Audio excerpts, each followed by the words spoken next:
When? Welcome to Food Farms and Chefs. No, let's start again.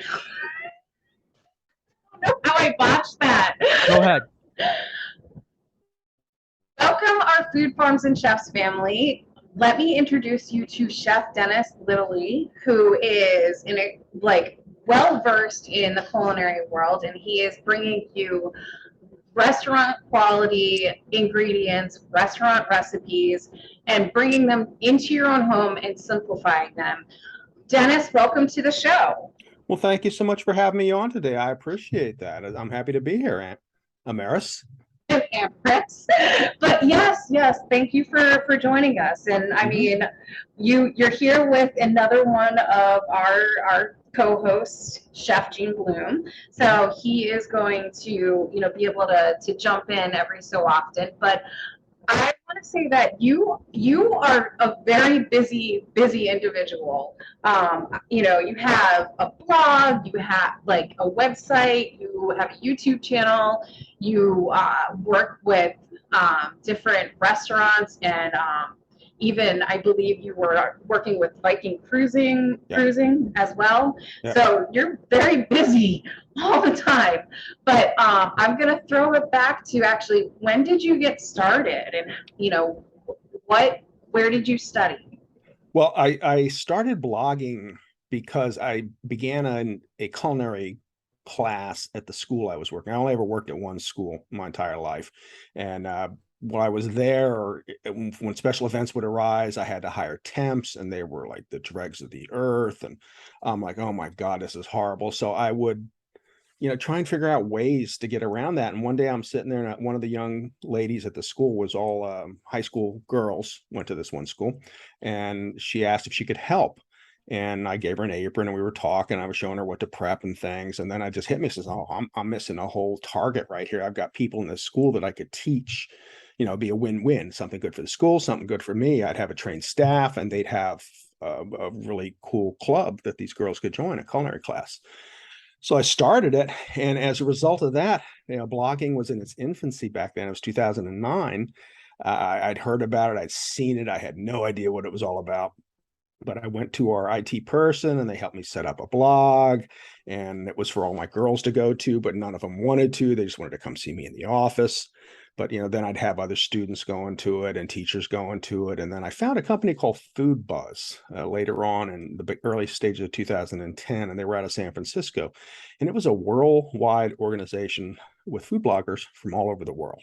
And it really pumped me up and got me excited about this, and motivated me. And I was seeing food from all around the world. So between me starting the classes for my girls and doing this, I was like a whole revitalization of my passion for food. And honest with you, at that point, I was getting a little tired. I was getting a little burned out. I've been doing this for a long time. So that was good. It kind of reinvigorated me and then got me going again. So where it really didn't do anything with the school, it did promote me a lot in the worldwide arena. And at the same time, Google Plus had just started around that time. And they were like my people. I found them. They were my people. And I was Philadelphia's power user, and they gave me a pat on the back by putting me and rewarding me by putting me on the follow list, along next of Anthony Bourdain, Rachel Ray, Martha Stewart, Emeril Lagasse. Here's Chef Dennis. I'm like, I don't know how that happened, but so it was really pretty cool. So that really brought me into more prominence, and then started making more contacts where I still wasn't making any money, but I started to get better known, and I was learning my craft at the same time. So things just progressed from there. And I left the school after 8 years at the school. I graduated my first full 4-year students through the class, and retired due to a series of injuries and just things that happen to chefs as you get old. And I moved to Florida. We were in Florida, had absolutely nothing to do, but plenty of sunshine and blue skies. So I just started going full force on my blog and on social media, and I started speaking at conferences. And one day someone told me there was a hotel looking for bloggers, and I said, I'm not a travel blogger. This is I'll apply. So I did. And long story short, I ended up being like their last one. I got the worst room in the place. They were renovating it from the ground up. I was on the third floor, crappy room, but they had installed 9-foot sliding glass doors that opened to the Atlantic Ocean. It was a beachfront property. So I'm looking out at the ocean and I'm just looking at it and I'm going, I can do this. If I write about it, they'll send me places. So I became what was referred to as the accidental travel blogger. And later caught Viking's attention and Colette Travel's attention and some other cruise companies and some other companies. So I started traveling the world, writing about my culinary experiences, what, of course, a little bit of what you could see, but mostly about what you could eat and what you could drink. And I actually had someone call me on it one time. They read my thing. He says, he was at 5 UNESCO sites and never mentioned them. All he did was talk about what he ate. And I'm like, well, yeah, that's what I do. Everybody writes about those UNESCO sites. If you don't know they're there, shame on you. Okay. But, where can you get authentic food? So that really, had me rocking and rolling.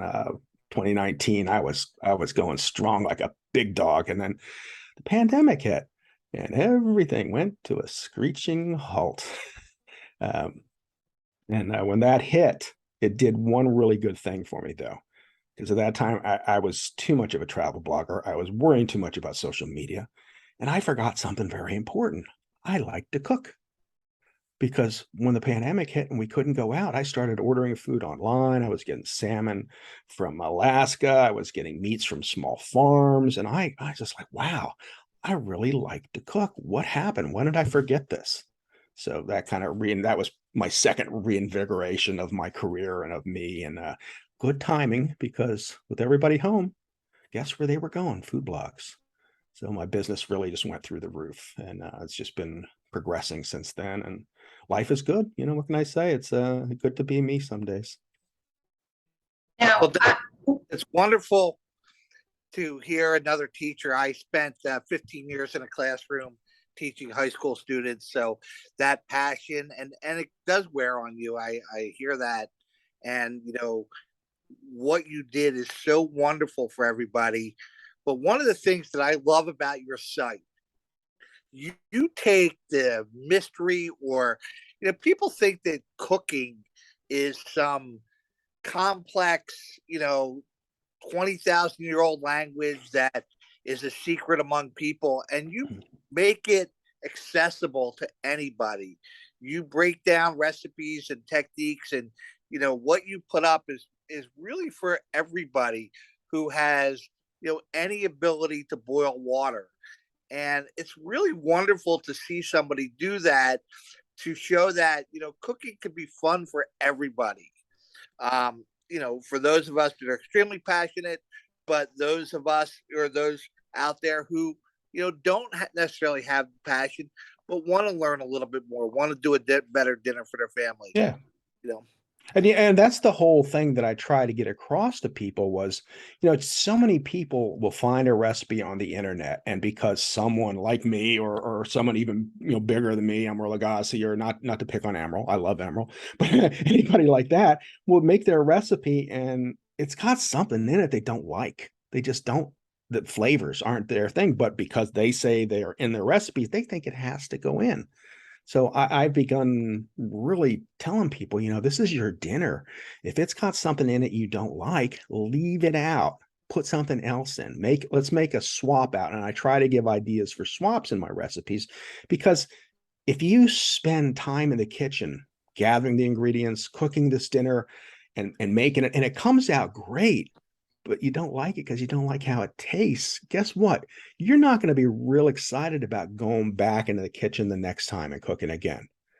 But if you swapped out that ingredient with, I always use broccoli as an example too. I have a shrimp and broccoli. Well, if you don't like broccoli, let's put in asparagus, or let's put in mushrooms, or let's put in spinach. What do you like to eat? Let's build something around what you like to eat. Using this basic recipe. I tell them, it's not etched in stone. It didn't come down from the mountain. You can adjust it. that's true. And I mean, I don't really talk about how I started in all of this. And, it was a step by step, progression. as, you know, until I got to this point where I'm actually like co-hosting on, you know, a radio show. But it matters that you're doing step by step by step and like offering those substitution. I used to write recipes. That's kind of how I got tethered in that before, you know, a digital magazine took notice of me. But one of the things that I noticed through your YouTube channel is you even bring it down to each step through that too. And you have a co-host, I believe Susan is her name. Yeah, those are old, but I mean, but yeah. But I mean, but like you know, I didn't know starting out how to cock a chicken, you know, so it was interesting to see you explain that to her, because, you know, way back when I probably would have been like, oh, that's how you do it. Yeah. But I mean, you're really taking just all the techniques and making it easier for people to follow, which I think is important. That's important. And, you know, for years, I did not want to do step-by-step pictures for my blog, but, you know, I finally had to bite the bullet and do it, you know, because it's a lot of extra work. So I did do that. Once I got so many compliments about how easy it was to follow my recipes because I provide them, you know, and I stopped thinking like, I have its natural ability to do it because I've been doing it so long. I just know what goes into it. But someone who has started doesn't necessarily know something as simple as, you know, putting the butter in the pan here or doing this, because it's just something I take for granted at this stage. So I had to go back and make it. You know, I have a friend who always says you need to make the recipe so a 6-year-old or a drunk can understand it. I like that. That's funny. So, I mean, and you really do take it to across all levels too, because you obviously have like seafood, you have meats, you know, have pasta dishes, and, you know, desserts too, which we'll get back into desserts later. We'll save it for later, because that's when, you know, your just desserts are. But, you know, it's amazing that you are, you know, incorporating all of these things and making it easy to follow. So I can appreciate that. And you also have a online version of your cookbook and recipes. Yes.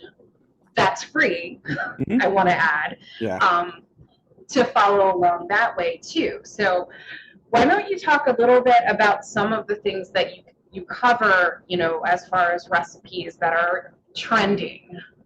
Well, you know, everybody I know, if you watched the Italy show with, oh my God, I can't think of his name now. They just toured Italy making food across the different regions. He made a cacio de pepe, and one of the dishes. So that was something that I made so people could understand how to make it and easy.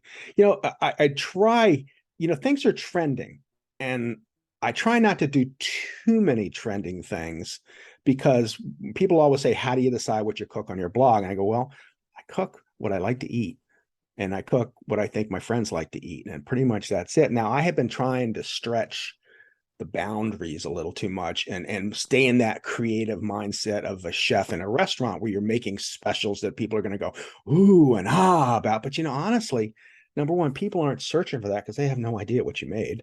Okay. And number two, they think it's above their pay grade to make something like that. You know, it's like, I can't create something, or there's sun-dried tomatoes in it. I don't even know what a sun-dried tomato is, you know, or something. So I went back and I said, you know, I've been working harder instead of smarter. So my philosophy this year was to take just plain dishes, and I've been doing, like, I did a chicken leg with some spices on that'll just blow you away. I just did a chicken quarter that was different. You know, I have like plain, like broiled flounder coming up, things that, again, I take for granted as simplistic, but when you do them right, they're as good or better than your restaurant. You know, I just finished yesterday. I did a penne arrabbiata, and I also did a penne alla vodka. Now, one of the things I'm going to mention in the penne alla vodka recipe is, to me, it's a waste of good vodka, because you really don't need it. It's a gimmick. You know, people, if you got cream, you got butter, and you got cheese in there, let me tell you something, nobody's going to miss the vodka. I'm with you. Yeah. I'd rather have this a martini. There you go. Just, it's a waste of good vodka. And if you're not using good vodka, shame on you. You shouldn't even be using it. But, Maybe you should be like Penny Marinara con vodka. yeah.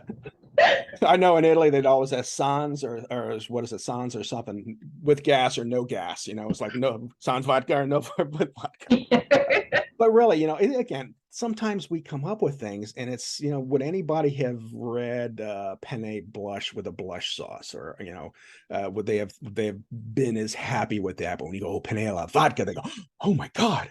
It's like I was at a distillery and the guy says, would you like to try some white whiskey? And I went, white whiskey? Oh my God, yeah. He goes, well, it's moonshine. I go, oh, it sounds so much better as white whiskey. And that kind of brings it around to like, the technicality of bringing people's attention, because people eat with their eyes first. Oh, absolutely. We all know that. And, and it's a trick of like, not just the visual of it, it's also a trick of like the wording. Right. What was that, Gene? So it matters whether or not like you're going to be entering like engaging somebody with the recipe when they visually see it and read what is on the recipe. Did I lose you guys? I'm here. Okay. So how do you bring people through social media to your site? Well, I use Twitter, and you have to use Facebook. I'm on Facebook, Instagram, Pinterest, LinkedIn. I do have a TikTok account, but I have not been very good at using it. Again, it's not in my era of things, and with work the way it is. And I keep telling people I'm retired, and everybody keeps trying to hire me to do stuff, and I'll say no, and they'll throw an exorbitant amount of money at me. So I'm all right, I guess I'm not retired today, and go back to work. But it's a matter of reaching out to them and showing them. The first and most important thing is the picture's got to be pop. It's got to look really, really good. And when you talked about eating with your eyes, one of the very simple things that I do with a lot of my dishes is sprinkle chopped parsley on it. Just add a little bit of color. I mean, or a little bit of the seasoning too. That's when I put a little more black pepper on, or maybe a drizzle of olive oil, or maybe a little crushed red pepper or cheese, just to pick it up. You want something to add some contrast and some pop to the plate. So when a person sees it, they go, ooh, that looks good. Okay, because part of the initial battle with any food that you get served is the appearance. If it looks unappetizing, even if it's the best thing you're ever going to eat, it's not going to taste like the best thing you're ever going to eat, because you're visually, not stimulated. My wife will laugh because I look at the plate. When something really nice comes out, I look at the plate, I smell it. I just look at it some more, I turn it around, and then I eat it. Then I can fully appreciate. All my senses are on overload with the dish that I'm going to consume. So I'm not asking people to do that, but if I really have a knockout picture, I want their attention drawn to that, because that's what's going to go, oh, let's see how hard that is to make. That's where the jump to recipe button at the top comes, because I honestly don't expect everyone to scroll through everything and read it.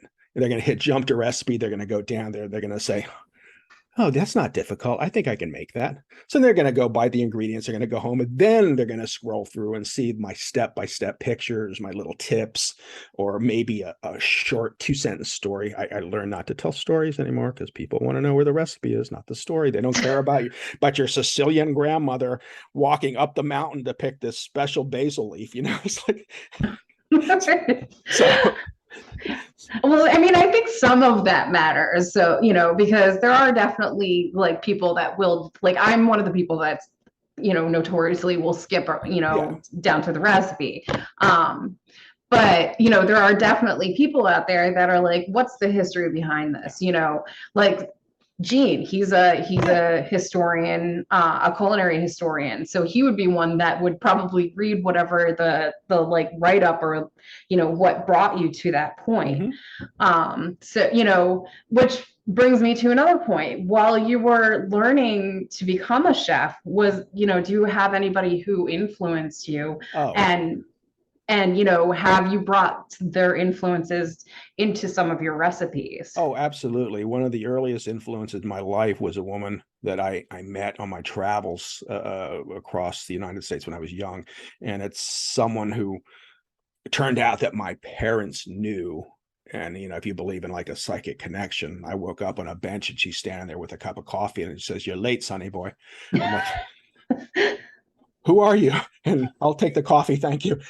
Uh, and she became an early mentor, Mama Jeanette, and she had known my parents when they were stationed in Louisiana. My father was stationed there and had a restaurant, and she had a large, major influence on my life and learning.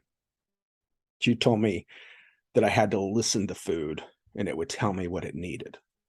It would speak to me, and not verbally, but it would speak to me, and I would know what to put in it. That was my one true gift in creating combinations. Everybody can make like a solitary item, but I would blend proteins and other dishes together, other foods together, not necessarily fusion of different, ethnic things, but just what did it need? Did it need a sun-dried tomato? Did it need a little juice from the peppercini? Did it need a little artichoke? Did it need, what did it need? What to round that flavor out? And I just kind of sort of instinctively knew because I was listening to the food. I wasn't listening to much else, but I was listening to the food.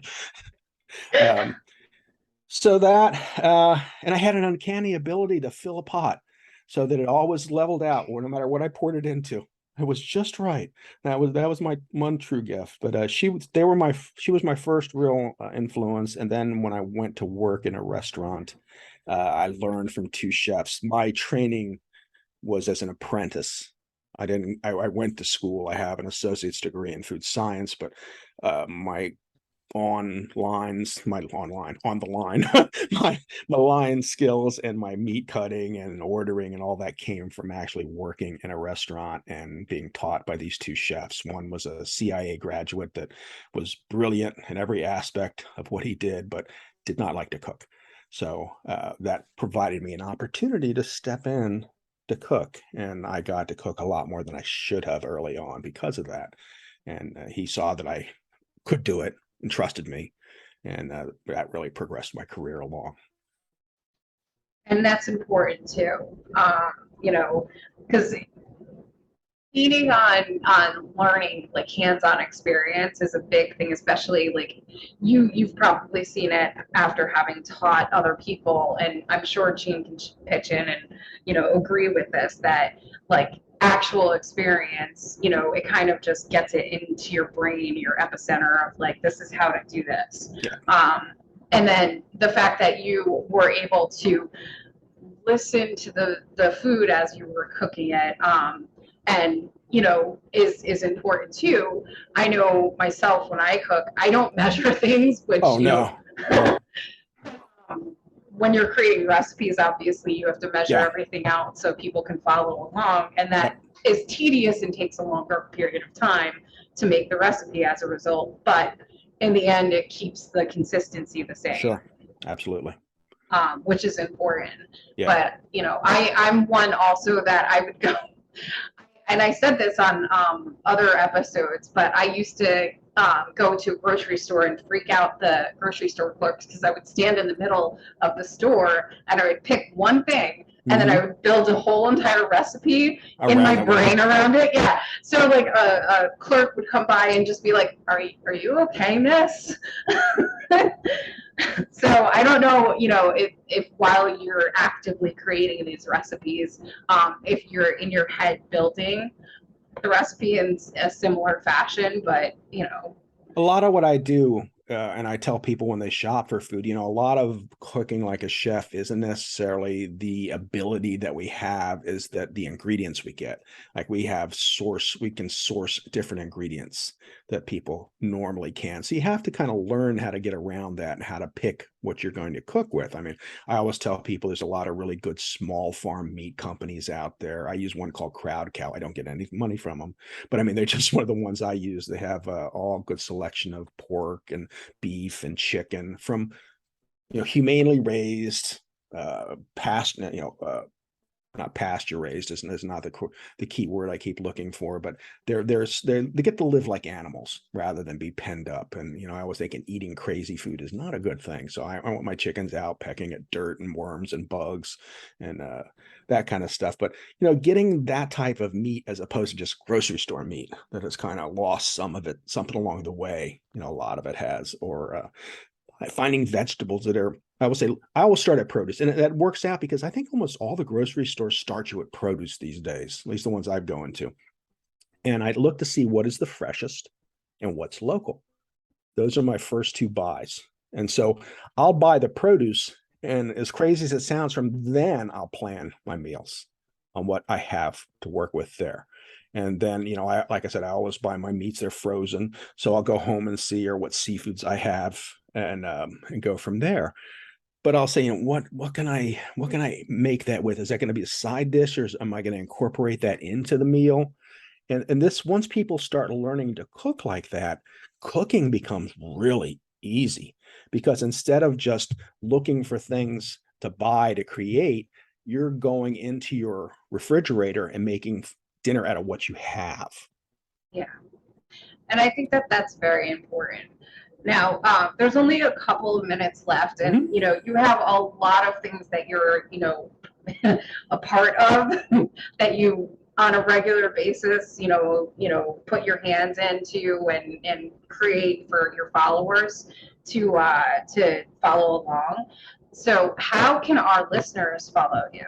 Well, the easiest way is to go to my website, and that's www.askchefdennis.com, or just askchefdennis.com. And if you're on social media, look for Ask Chef Dennis. I think I'm that pretty much everywhere these days. I think I got all those names tied down. So just look for me there. Go to my website. There's a form you can subscribe to my website, and you'll get that free cookbook you were talking about. I just put my fall menu on them.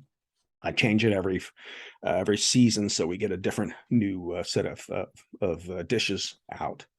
And sign up, and you'll get, I won't bombard you. You'll get a few welcome emails, and then you'll get one a week. If you don't open it, you'll get two, but you get one a week with my latest recipes, or possibly something that I'm bringing back out, or something that I've reworked. So you get 3 recipes a week. Which is very good. And, hopefully one of them is desserts. Oh, yeah, usually. So I'm going to end this by just mentioning the fact that I love chocolate and peanut butter. And I saw that was one of the, desserts that you've created. Yeah. So what's one of your, favorite desserts that you would say, definitely try making this one? Well, my all-time favorite dessert is tiramisu. And that's one that Mama Jeanette taught me to make, and I had lost, and it was back in my brain. I had to really work to pull it out. But I had it in Rome one day, and all the memories came flooding back. And I went home and started working on a recipe and making it. So for the longest time, I was #1 in tiramisu on Google. And then I did the cardinal sin of redoing my blog post, which dropped me to page 3. So now I'm working my way back up to page 1, but you'll find like 1,500 comments or 1,200 comments on my tiramisu. It takes me a half an hour to probably take someone just trying it within 45 minutes to an hour to make. But let me tell you something, it is well worth the effort you put into it, because it'll be better than any tiramisu you've ever had out. All right. Well, what's well worth the effort is for all of our listeners to check out your site. And Dennis, thank you so much for joining us on Food Farms and Chefs. It was my pleasure. Hopefully we will have you back again. Oh, anytime. Gene? Thank you very much, Dennis. I'm going to close with one of my favorite quotes. I think you'll appreciate this and you understand. It is one of the great chefs we all love, Thomas Keller, who really speaks to what you said, that a recipe has no soul. You as a cook must bring that soul to your recipe. And everything I heard today as you were talking to us, and as the food you were describing was talking to us, was exactly that. Absolutely. Thank you, Gene. I love that quote. All right. Thank you for tuning in to Food Farms and Chefs. If you would like to join us as a guest or a sponsor of the show, you can email me at arpolicus@gmail.com. And Gene? You can reach me across social media at ibfoodie2 or at Gene Blum, or you can email me directly at ibfoodie2@yahoo.com. That's IBFOODIE, the number 2 at yahoo.com. And Kevin, for listening and tuning in to Kevin, Kevin Wilson's website is phillyrestaurantreviews.com. Everyone have a wonderful Tuesday. Thank you. What